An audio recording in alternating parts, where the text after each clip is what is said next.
அமெரிக்க ஐக்கிய நாடுகளின் கத்தோலிக்க ஆயர்கள் அண்மையில் வெளியிட்ட ஆவணம் குறித்த தனது பார்வையை பகிர்ந்து கொண்டார்.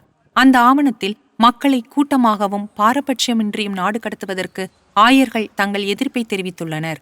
இக்கருத்தை தானும் ஏற்றுக்கொள்வதாக திருத்தந்தை அவர்கள் உறுதிபட தெரிவித்தார்.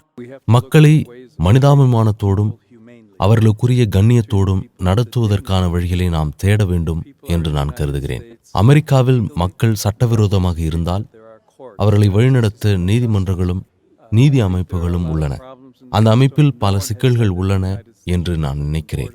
அமெரிக்கா எல்லைகளை திறந்து விட வேண்டும் என்று யாரும் சொல்லவில்லை. நைஜீரியாவிலும் மற்ற பகுதிகளிலும் கிறிஸ்தவர்களுக்கும் இஸ்லாமியர்களுக்கும் ஆபத்து இருக்கிறது என்று நான் நினைக்கிறேன். எதிர்பாராத விதமாக பல கிறிஸ்தவர்கள் உயிரிழந்து விட்டார்கள். அரசும் அனைத்து சமூகங்களும் உண்மையான மத சுதந்திரத்தை ஊக்குவிப்பதற்கான வழிகளை கண்டறிவது மிக முக்கியம் என்று நான் கருதுகிறேன்.